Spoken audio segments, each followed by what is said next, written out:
And finally, the gummy fish. That's individuality for you. Individuality is discovering who you're meant to be so you can make a difference. Here's one thing I've discovered about myself. I have a very special gift. I'm kind of an expert at finding the perfect candy combinations. For instance, everyone knows that chocolate and peanut butter goes well together. But did you know that sour worms and cherry starburst together will make your head spin? But my most favorite combination is the one I'm working on right now. I start with sour candy. Oh, I love it so much.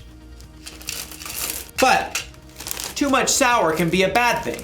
So, to balance it out, chocolate covered raisins. They take some of the punch out of the sour. And plus, they used to be grapes, so healthy. Then, the gummy fish. Of course, these are key because they stick to your teeth so you know you'll be tasting them for at least another hour.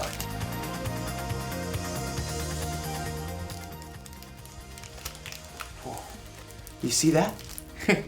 I used my gift of candy combining to really make a difference in my life. Now I have all these perfect little bags that I can enjoy for weeks to come.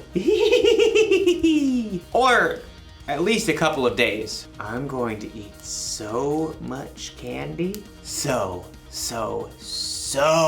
much candy.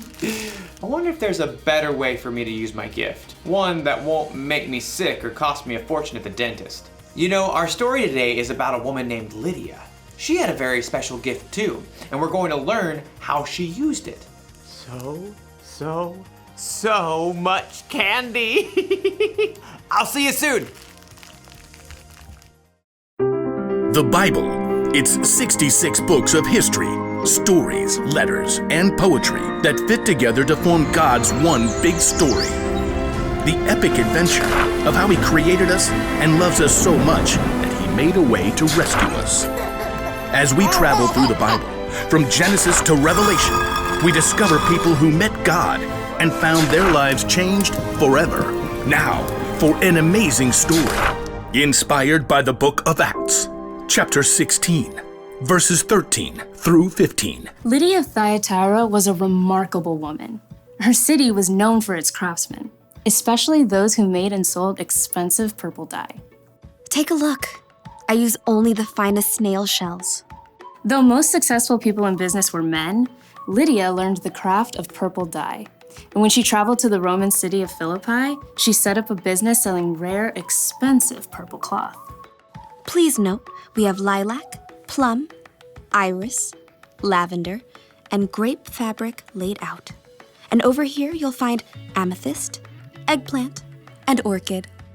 Lydia had likely been raised to believe in many false gods, but in her heart, she knew there was something more.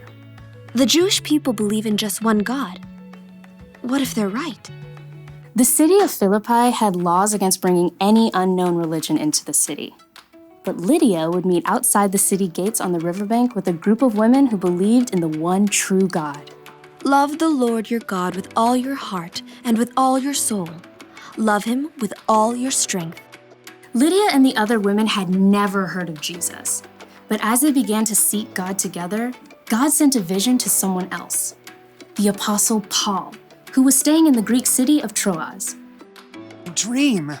It was so vivid. I saw a man standing right here begging me. He said, "Come over to Macedonia. Help us."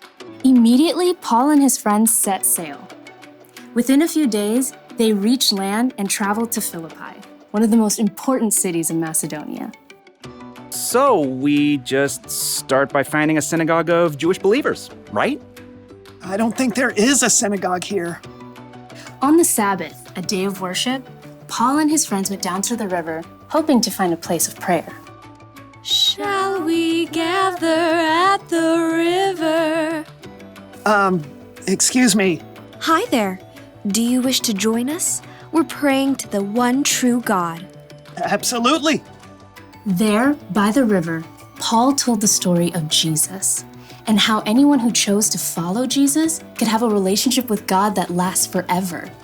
But This is amazing. This changes everything. The Lord opened Lydia's heart to believe every word of Paul's message. I wish to be baptized. At once. Not only was Lydia baptized, but she immediately shared the good news with her family and everyone who lived and worked in her home.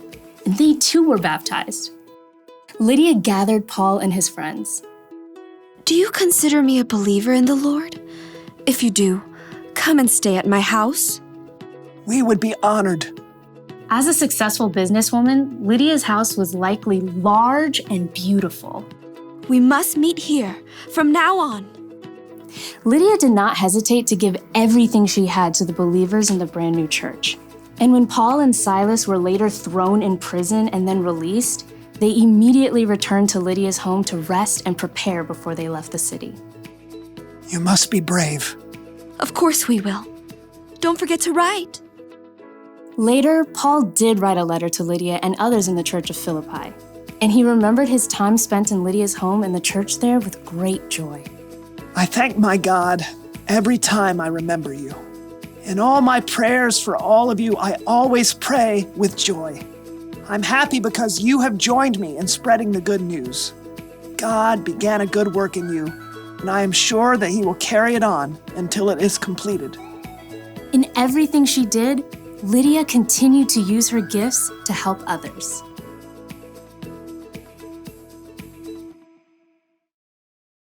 Okay, so everyone has at least one gift, right?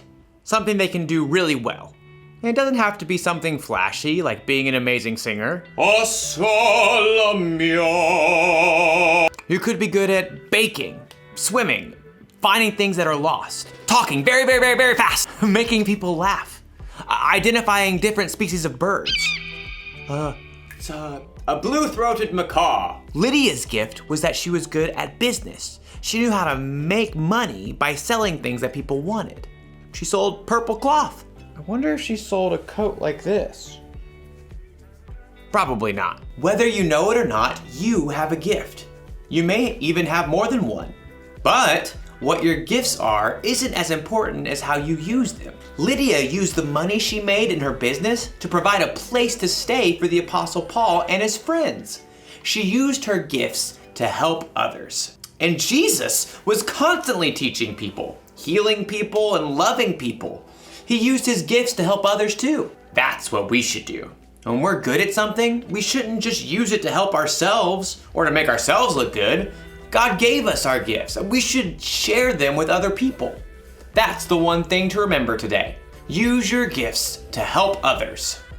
So I think I'm gonna share these bags of candy instead of keeping them all to myself. And not only that, I bet I can use my gift to help other people find their favorite candy combinations. I could go into business like Lydia. Whew. This idea is making my head spin. I'll see you next time. Now, what candy goes well with chica sticks?